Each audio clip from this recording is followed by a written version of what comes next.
નમસ્કાર મિત્રો, આજે આપણે હેલો આલ્કેન હેલો એરિનમાં ટ્રાયહેલાઇડ સંયોજનોની ચર્ચા કરશું. આગલા લેક્ચરની અંદર આપણે ડાયહેલાઇડ સંયોજનો વિશે ચર્ચા કરી ગયા છીએ. હવે ટ્રાયહેલાઇડ સંયોજનમાં આપણે CHCl3 જેને આપણે ક્લોરોફોર્મ તરીકે ઓળખીએ છીએ, ક્લોરોફોર્મ. મિત્રો, આ ક્લોરોફોર્મ જે છે એ અગત્યનો નિશ્ચેતક છે. બરાબર, ધ્યાનમાં રાખજો મિત્રો. આ અગત્યનો નિશ્ચેતક છે જેનો ઉપયોગ ઓપરેશન થિયેટરમાં આપણે દર્દીને નિશ્ચિત કરવા માટે, આપણે ગુજરાતી ભાષામાં એવો શબ્દ વાપરીએ છીએ બેભાન કરવા માટે, તો એના માટે વાપરી શકાય. આ સંયોજન જે છે એના માટે તમે કદાચ એવો શબ્દ પણ સાંભળેલો હશે, ટોપી સૂંઘાડવી. બરાબર છે, તો એના માટે આ અતિ મહત્વનો ઘટક છે. પણ આપણે વૈજ્ઞાનિક ભાષામાં શબ્દ બોલીએ છીએ નિશ્ચેતક તરીકે ઉપયોગી છે. મિત્રો, આના સંદર્ભમાં એક ખાસ ધ્યાનમાં રાખજો કે CHCl એટલે ક્લોરોફોર્મ જે છે એ હવામાંના ઓક્સિજન સાથે સીધી જ પ્રક્રિયા કરે, સાથે સાથે હવામાંનો ઓક્સિજન અને પ્રકાશની હાજરી હોય તો આ બંને ઘટકો પ્રક્રિયા કરી અને COCl2 આને કહેવાય કાર્બોનિલ ક્લોરાઇડ, સાથે સાથે HCl જે છે એ છૂટું પડે. આ કાર્બોનિલ ડાઇક્લોરાઇડ જે છે, બરાબર છે, અથવા એને કાર્બોનિલ ક્લોરાઇડ શબ્દ બોલો, આ ફોસ્જીન તરીકે વર્તે. ફોસ્જીન, જે ફોસ્જીન ખૂબ જ ઝેરી વાયુ છે જે જીવલેણ છે. એટલે ખાસ મહત્વની બાબત કે જો ક્લોરોફોર્મ ભૂલથી પણ એની બોટલ ખુલ્લી રહી જાય તો હવામાંના ઓક્સિજન સાથે પ્રકાશની હાજરીમાં પ્રક્રિયા કરી અને ફોસ્જીન બનાવી નાખે, જે વ્યક્તિ માટે જીવલેણ છે. બરાબર છે. હવે આ ઘટનાથી બચવા માટે થઈને શું કરવામાં આવે તો કે ભાઈ ક્લોરોફોર્મ માં 1% ઇથેનોલ ઉમેરવામાં આવે. અગાઉ આ MCQ માં પૂછાયેલું છે કે ફોસ્જીન બનતો અટકાવવા માટે જરૂરી પ્રક્રિયા કયો, તો ઇથેનોલ. કેટલા ટકા કીધું ભાઈ? 1%. પ્રક્રિયા કઈ રીતે થાય તો આપણો આ ફોસ્જીન છે, આ જે છે એ ફોસ્જીન છે, એની જ્યારે ઇથેનોલ સાથે પ્રક્રિયા થાય, 2 મોલ ઇથેનોલ. ઇથેનોલ એટલે C2H5OH તરીકે આપણે પ્રેઝન્ટ કરીએ તો આમાંથી H અને Cl ઘટકો દૂર થાય, એટલે આ રીતની નિપજ આપણને પ્રાપ્ત થશે. O C2H5O C2H5 diethyl carbonate. આ જે સંયોજન છે આ CO3 થયો ને આ ડાઇઇથાઇલ થયો. બરાબર છે, તો આ જે છે ડાઇઇથાઇલ કાર્બોનેટ જે બિનઝેરી છે. એટલે ભૂલથી પણ માની લ્યો કે કાર્બોનિલ ડાઇક્લોરાઇડ એટલે કે ફોસ્જીન બન્યો હોય તો ઇથેનોલ ઉમેરવાથી ફોસ્જીન જે છે એ બિનઝેરી ઘટક ડાઇથાઇલ કાર્બોનેટની અંદર રૂપાંતર થઈ જાય, જેથી કરીને દર્દી જે છે એ જીવલેણ ઘટનાથી બચી શકે. એના માટે થઈ અને આ અતિ મહત્વની ઘટના જે છે એ જવાબદાર છે, અને એટલા માટે આપણે ઇથેનોલ જે છે એનો ઉપયોગ કરીએ છીએ.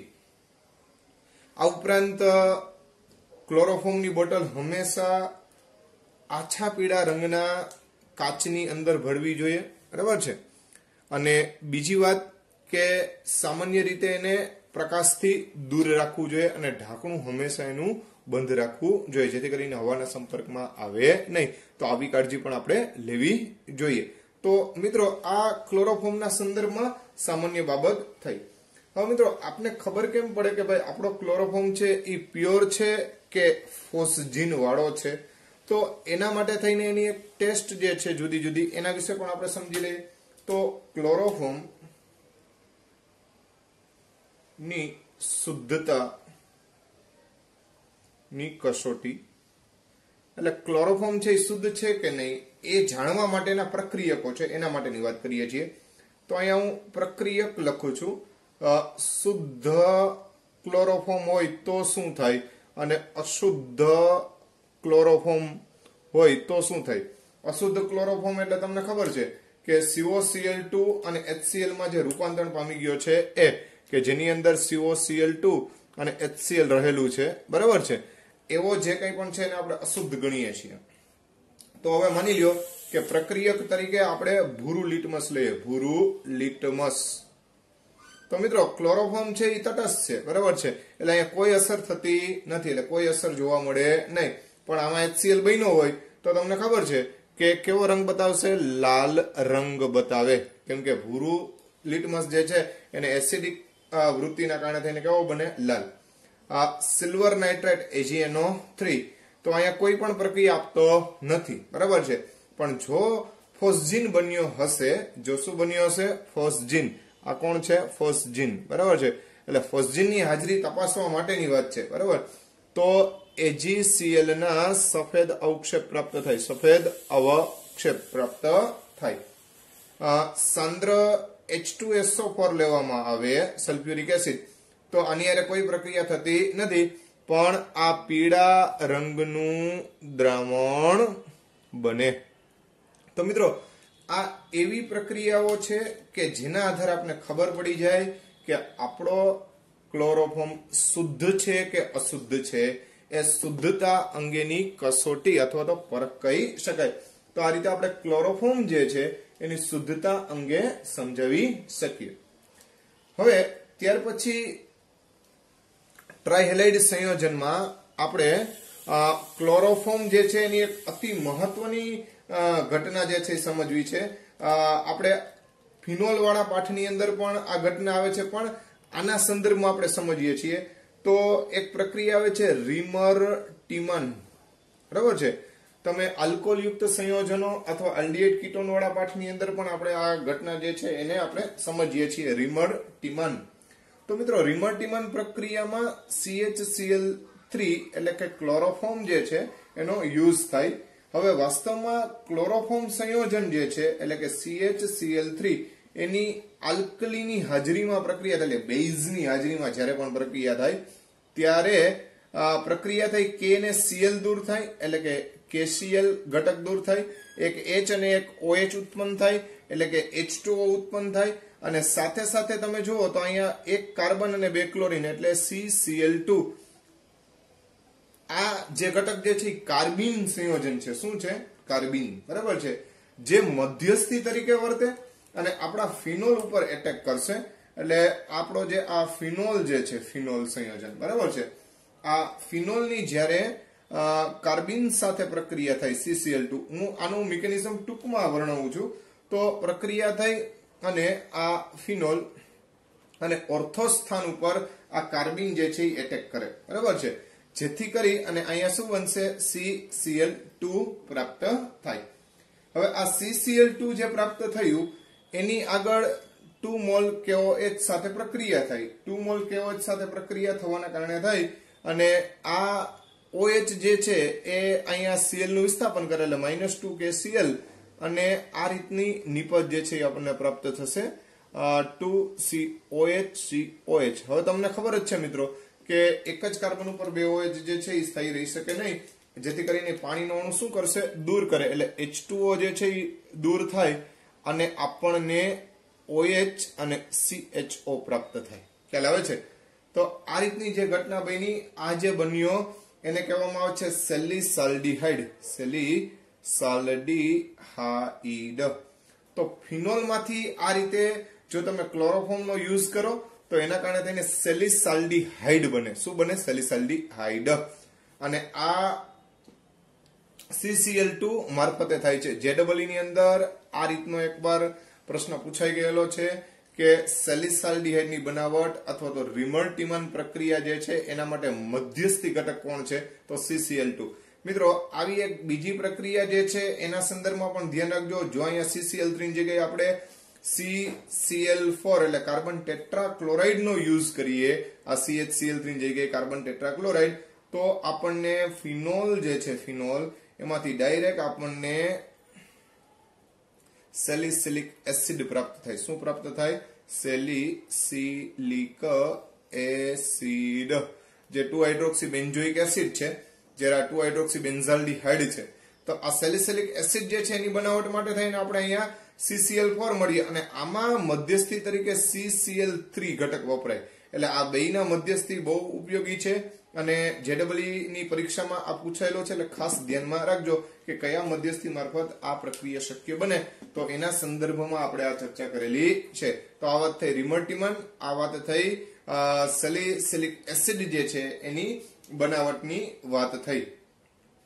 ત્યાર પછી બીજી અગત્યની જે કંઈ પણ પ્રક્રિયાઓ જે છે ક્લોરોફોર્મના સંદર્ભમાં, તો એની પણ આપણે ચર્ચા કરી લઈએ. તો CHCl3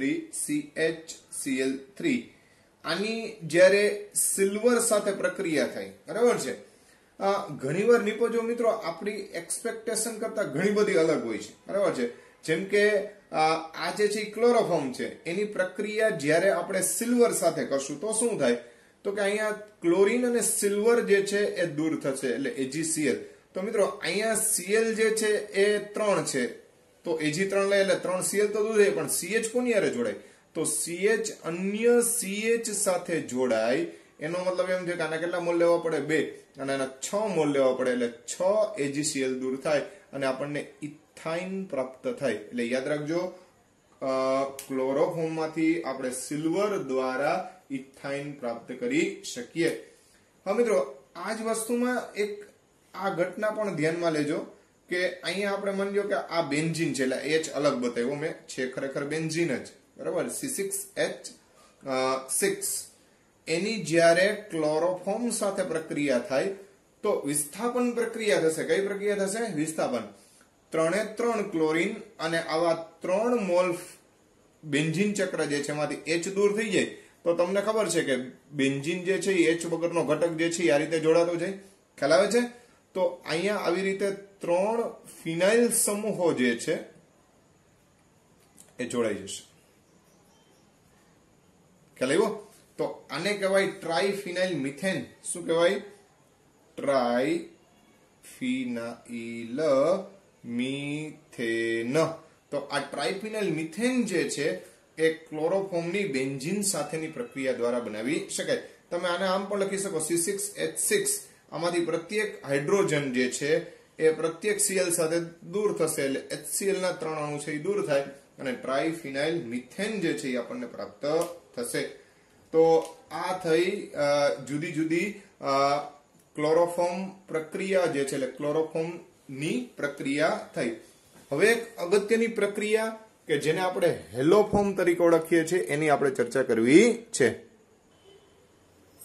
તો મિત્રો હવે આપણે આયોડોફોર્મ કસોટી જે છે એના અંગે ચર્ચા કરવી છે. શું છે મિત્રો આયોડોફોર્મ કસોટી? તો એની વાત કરી લઈએ આપણે. આયોડોફોર્મ કસોટી, જેને આપણે હેલોફોર્મ કસોટી એવો શબ્દ પણ બોલી શકીએ. અતિ મહત્વની પ્રક્રિયા. ઘણીવાર આપણને પૂછે છે કે નીચે પૈકી કયા ઘટકોમાં આયોડોફોર્મ કસોટી જોવા મળશે અથવા કોણ હેલોફોર્મ કસોટી આપે છે? તો આ વસ્તુ ધ્યાનમાં રાખજો. આયોડોફોર્મ કસોટી, જેને આપણે હેલોફોર્મ કસોટી એવું નામ પણ આપી શકીએ. હેલોફોર્મ અથવા આયોડોફોર્મ કસોટી. તો પેલા એક સિમ્પલ ઉદાહરણ લઈ લે. CH3 CH2OH, બરાબર છે. આની પ્રક્રિયક તરીકે બ્લીચિંગ પાવડર CaOCl2, જેને આપણે બ્લીચિંગ પાવડર કહીએ છીએ, એની સાથે આપણે ગરમ કરીએ તો બ્લીચિંગ પાવડર એની સાથે આપણે એને ગરમ કરીએ. ખરેખર મિત્રો CaOH ટ્વાઇસ વત્તા ડાયક્લોરીન, આ બંનેની પ્રક્રિયા દ્વારા CaOCl2 પ્રાપ્ત થાય અને એની પ્રક્રિયા જે છે એ ઇથેનોલ સાથે કરવામાં આવે તો આપણને CHCl3 પ્રાપ્ત થાય અને સાથે સાથે HCOO ટ્વાઇસ Ca પ્રાપ્ત થાય, એટલે કે કેલ્શિયમ ફોર્મેટ પ્રાપ્ત થાય.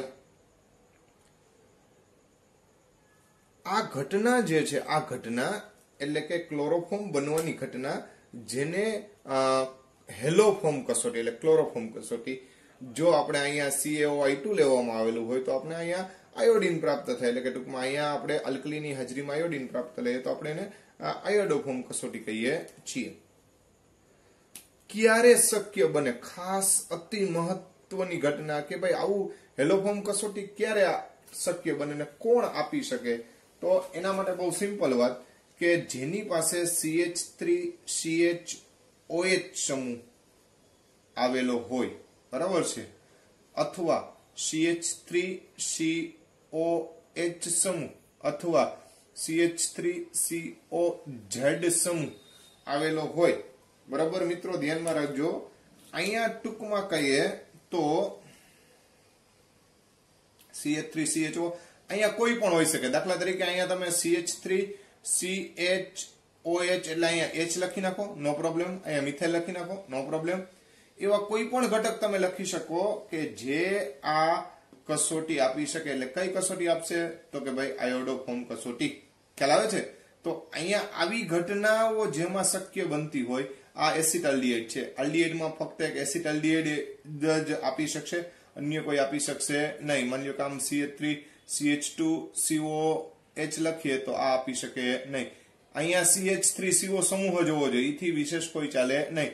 અને આમાં પણ ફરજિયાત એક બાજુ CH3CO સમૂહ, આ લાંબી શૃંખલા ચાલી શકે, એનો કોઈ વાંધો નથી.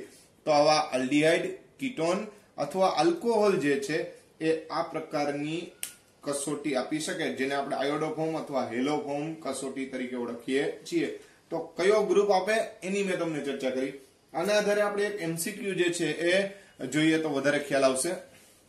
માની લો કે આપણને એવું કીધું હોય કે નીચે પૈકી કયો ઘટક આયોડોફોર્મ કસોટી ન આપે, નીચે પૈકી કયો ઘટક આયોડોફોર્મ કસોટી ન આપે. કોણ એવું છે કે જે આયોડોફોર્મ કસોટી ન આપે? દાખલા તરીકે આપણે એમ કહીએ કે ભાઈ ઇથેનોલ, બી ઓપ્શન રાખીએ આપણે, પ્રોપેનોલ, સી ઓપ્શન લખીએ આપણે પ્રોપેન1 ઓલ, અને ડી ઓપ્શન લખીએ આપણે એસિટાલ્ડિહાઇડ અથવા ઇથેનોલ. બરાબર છે?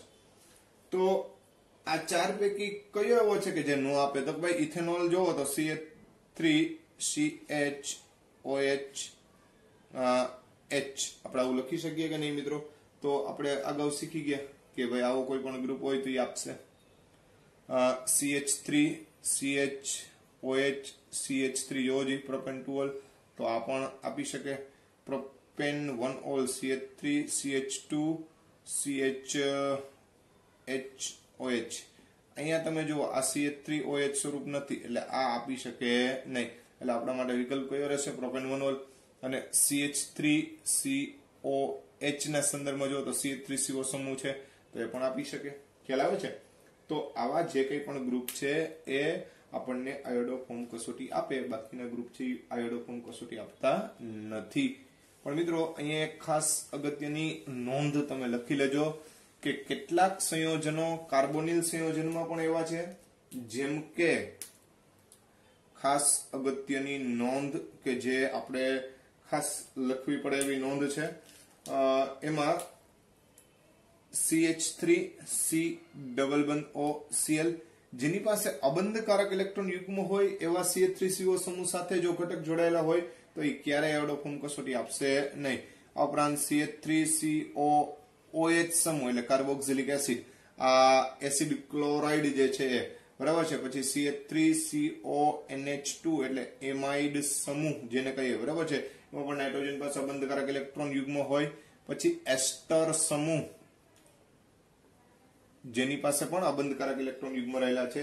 તો આવા ઘટકો હેલોફોર્મ કસોટી આપતા નથી. તો યાદ રાખજો મિત્રો, આ બધા હેલોફોર્મ કસોટી આપી શકે નહીં. એટલે તમને પૂછવામાં આવે કે આલ્કલીની હાજરીમાં જ્યારે હેલોજન હારે પ્રક્રિયા થાય એને આપણે હેલોફોર્મ કસોટી કહેશું. કોણ આપે અને કોણ ન આપે એના સંદર્ભમાં આપણે આ બધી ઘટનાઓ સમજાવેલી છે. તો આ વાત થઈ હેલોફોર્મ કસોટી. તો અહીંયા આપણું હેલોફોર્મ કસોટી ને અનુરૂપ એટલે કે જે કંઈ પણ ટ્રાય હેલાઇડ સંયોજનો હતા એને અનુરૂપ આપણે જે કંઈ પણ ચર્ચા કરવાની હતી એ આપણે અહીંયા પૂર્ણ કરીએ છીએ. હવે ત્યાર પછી મિત્રો આપણે ફ્રીઓન્સ જે છે એના એક નામકરણ અંગેની ચર્ચા કરવી છે કે ભાઈ ફ્રીઓન સંયોજનો જે છે તો એનું નામકરણ આપણે કેવી રીતે કરી શકીએ. તો એનો એક નાનકડો ટોપિક છે, એની આપણે જરા ચર્ચા કરી લઈએ કે ફ્રીઓનનું નામકરણ. ફ્રીઓન્સનું નામકરણ, બરાબર, કે ભાઈ આપણે ફ્રીઓન સંયોજનો છે તો એને કેવી રીતે નામકરણ કરવું. તો મિત્રો કોઈ પણ ફ્રીઓન સંયોજન હોય એના નામકરણ માટે CBA આ ઘટનાને આપણે અનુસરવાની, બરાબર છે. CBA, બરાબર. જ્યાં C એટલા માટે કીધું છે કે C એટલે શું સમજવાનું કે નંબર ઓફ કાર્બન, સોરી આવી રીતે લખીએ, નંબર ઓફ કાર્બન -1. જેટલા કાર્બન હોય એમાંથી એક તમારે બાદ કરી દેવાનો. એ સંખ્યાને C તરીકે ઓળખશું. બી તરીકે કોને ઓળખશું તો કે નંબર ઓફ હાઇડ્રોજન +1. જેટલા હાઇડ્રોજન હોય એમાં એક ઉમેરવાનો, બરાબર છે, એને આપણે બી ગણશું. અને એ તરીકે કોને ગણશું તો કે નંબર ઓફ ફ્લોરિન્સ, બરાબર, એટલે ફ્લોરિન જેટલા હોય એના આધારે આપણે એને એ ગણશું. હવે દાખલા તરીકે ઉદાહરણ લઈએ એટલે વધારે ખ્યાલ આવશે. દાખલા તરીકે આપણે ઉદાહરણ લીધું, માની લો કે આપણને આવું કોઈ સંયોજન આપ્યું છે CF2Cl2, બરાબર છે. તો આને આપણે નામ કેમ આપવું એની હું વાત કરું છું. તો આને કહેવાય ફ્રીઓન CBA. Freon CBA. હવે CBA એટલે C શું છે તો પેલા એ ગણીએ. C બરાબર તો કે n number of carbon, carbon ભાઈ કેટલામાં 1, એમાંથી બાદ કરો 1, બરાબર છે. તો 1 માંથી 1 જાય એટલે 0. તો C એટલે શું આવશે? 0 આવશે. ખ્યાલ આવે છે? નંબર ઓફ કાર્બન એટલે ખરેખર આમ 1 - 1, નંબર ઓફ કાર્બન -1, અને આમ પણ લખ્યો નંબર ઓફ કાર્બન -1, આ નંબર ઓફ હાઇડ્રોજન +1 અને નંબર ઓફ ફ્લોરિન. હવે અહીંયા 1 - 1 એટલે 0, એટલે કે C કોઈ આવશે નહીં. ઓકે. હવે બી ની વાત કરીએ તો બી શું થશે તો કે નંબર ઓફ હાઇડ્રોજન, હાઇડ્રોજન છે નહીં, તો નંબર ઓફ હાઇડ્રોજન કેટલા? 0 વત્તા 1 એટલે ટોટલ થાય 1. નંબર ઓફ ફ્લોરિન, તો ફ્લોરિન કેટલા છે મિત્રો? 2, તો નંબર ઓફ ફ્લોરિન એટલે કે 2, એટલે અહીંયા 2. તો 0 1 2 એટલે 12 લખવાનું, આને લખવાનું ફ્રીઓન 12. આ રીતે એનું નામકરણ કરવામાં આવે છે. હજી એક ઉદાહરણ જોઈએ એટલે વધારે ખ્યાલ આવે આપને.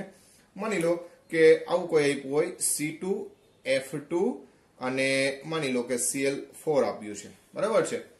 તો અહીંયા નંબર ઓફ કાર્બન C એટલે નંબર ઓફ કાર્બન એ છે આપણી પાસે 2 - 1 એટલે જવાબ આવ્યો 1. પછી બી એટલે કે નંબર ઓફ હાઇડ્રોજન +1, હાઇડ્રોજન છે નહીં તો 0 +1 એટલે 1 આવશે. અને એ એટલે કે નંબર ઓફ ફ્લોરિન, તો ફ્લોરિન 2 છે તો 2 એટલે 2. તો આને કહેવાય ફ્રીઓન 112. ખ્યાલ આવે છે મિત્રો? તો આ રીતે ફ્રીઓનનું નામકરણ કરવામાં આવે છે. કોઈ પણ સંયોજન હોય તમારે આટલી વસ્તુ જોવાની, કાર્બનની સંખ્યા જોવાની, એમાંથી એક બાદ કરી દેવાનું. જો 0 આવે તો એ કઈ લખવાની જરૂરિયાત છે નહીં, બરાબર છે. હા, પણ વચ્ચે ક્યાંય આવ્યું હોય તો તમારે જોવો પડશે, બરાબર છે. CBA ક્રમમાં આપણે એને દર્શાવીએ છીએ. તો મિત્રો આ ફ્રીઓન્સનું કઈ રીતે નામકરણ કરવું એના સંદર્ભમાં આપણે ચર્ચા કરી છે. ત્યારબાદ એક સિમ્પલ ટોપિક જે છે એની ચર્ચા કરીએ, પછી આપણું અહીંયા ચેપ્ટર જે છે એ પૂર્ણ થશે. તો એક નાનકડો ટોપિક જે છે એ લઈ પોલીક્લોરો સંયોજનો જે છે એમાં 2 અગત્યના સંયોજન છે. એક છે BHC અને બીજું છે DDT. તો BHC અને DDT જે છે એના સંદર્ભમાં જરા ચર્ચા કરી લઈએ.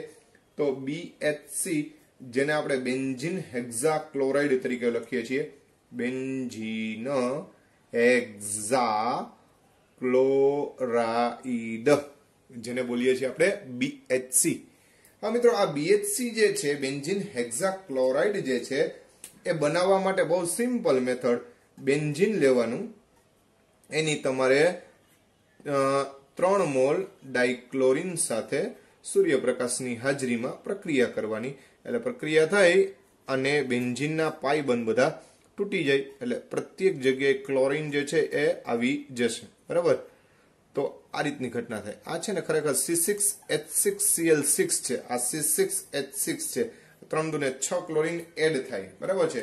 એટલે અહીંયા જે છે એ પ્રક્રિયા જે છે એમાં ક્લોરીન જે છે એ એડ થાય છે. એટલે યોગશીલ પ્રક્રિયા કહેવાય. કઈ પ્રક્રિયા કહેવાય? આ યોગશીલ. આ બન્યો એ BHC કહેવાય. આ BHC બેન્ઝીન હેક્ઝાક્લોરાઇડ, અને હેક્ઝાક્લોરોસાયક્લોહેક્ઝેન પણ કહેવાય. હેક્ઝાક્લોરોસાયક્લોહેક્ઝેન. બરાબર?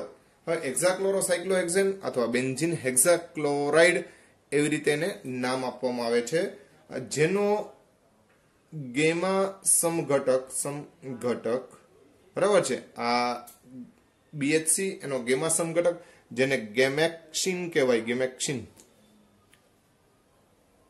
જે જંતુનાશક તરીકે ઉપયોગી છે. બરાબર? એટલે પેસ્ટિસાઇડ્સ તરીકે એનો ઉપયોગ કરવામાં આવે. કોનો ઉપયોગ કરવામાં આવે? BHC એટલે કે બેન્ઝીન હેક્ઝાક્લોરાઇડ. તો આ રીતે બેન્ઝીન હેક્ઝાક્લોરાઇડ જે છે એ BHC તરીકે ખૂબ ઉપયોગી છે. તો આ ખાસ ધ્યાનમાં રાખજો. અને ત્યારબાદ હવે આપણે છેલ્લો એક ઘટક જે છે એ જોઈ લઈએ, જે છે DDT. બરાબર છે? DDT.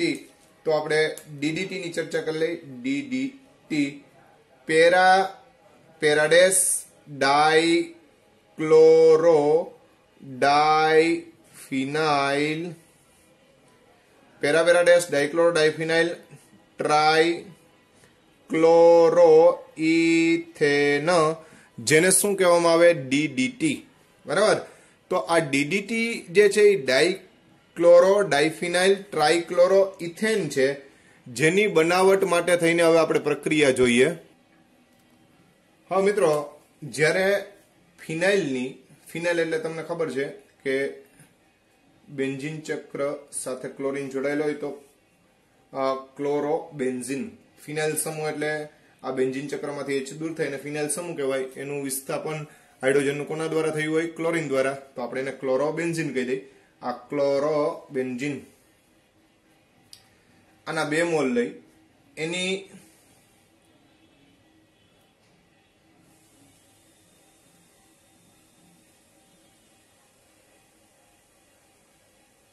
આને ક્લોરલ કહેવાય. CCl3CHO જે ક્લોરલ છે. ક્લોરલ. આની સાથે પ્રક્રિયા થાય એટલે આના 2 મોલ પૈકી આ રીતે ઘટકો, આ એક ક્લોરોબેન્ઝીન, આ બંનેની પ્રક્રિયા થાય એટલે આ એક ક્લોરોબેન્ઝીન. બરાબર? એનો એક્ઝેક્ટલી પેરાસ્થાનમાંથી હાઇડ્રોજન છે એ દૂર થશે, અહીંથી ઓક્સિજન દૂર થશે, એટલે કાર્બન સાથે એ એટેચ થશે. બરાબર? બીજી બાજુથી આવો બીજો ફિનાઇલ સમૂહ જે છે એ ધરાવતો ક્લોરીન, આ રીતે ટૂંકમાં આ 3 CCl એમને, અહીંયા C ડબલ બંધ O પૈકીનો O, આનો H, બીજા આ જ રીતના ક્લોરોબેન્ઝીનનો H, એટલે પાણીનો અણુ શું થાય? દૂર થાય. પાણી ઝડપથી દૂર થાય એના માટે H2SO4 જે છે એની હાજરી રાખવામાં આવે, અને આ રીતે આપણું DDT બનશે. આ DDT નું બંધારણ છે. આને કહેવાય પેરા, તો આને કહેવાય પેરાડેસ. આ ક્લોરીન ને ક્લોરીન એટલે પેરાડેસ ડાઇક્લોરો. આ ડાયોફિનાઇલ છે, અને આ ટ્રાઇક્લોરો એવા 2 કાર્બન વાળો ઇથેન છે. બરાબર છે? જેને આપણે ટૂંકમાં DDT કહીએ છીએ. આ પણ અતિ મહત્વનો જંતુ. તો મિત્રો, આ અતિ મહત્વનો જંતુનાશક છે. જંતુનાશક છે. તો આ વાત થઈ DDT. હાલમાં DDT ના યુઝ ઉપર બાન છે. બાન એટલે ટૂંકમાં પ્રતિબંધ છે. એટલે હાલમાં બહુ વધુ પડતો એનો ઉપયોગ થતો નથી, કેમ કે એના કારણે થઈ અને કેન્સર થવાની શક્યતા રહેલી છે. એટલે કાર્સિનોજન છે. કેવો છે મિત્રો? કાર્સિનોજન. એટલે એનો વધુ પડતો ઉપયોગ કરવો જોઈએ નહીં. તો મિત્રો આપણા અહીંયા અગત્યના જે કંઈ પણ હેલોજન યુક્ત કાર્બનિક સંયોજનો હતો એના વિશે આપણે આ પ્રકરણની અંદર ચર્ચા કરી છે. આપણું અહીંયા આ પ્રકરણ આપણે અહીંયા પૂર્ણ કરીએ છીએ. નેક્સ્ટ ટાઈમ નવા પ્રકરણથી શરૂઆત કરીશું.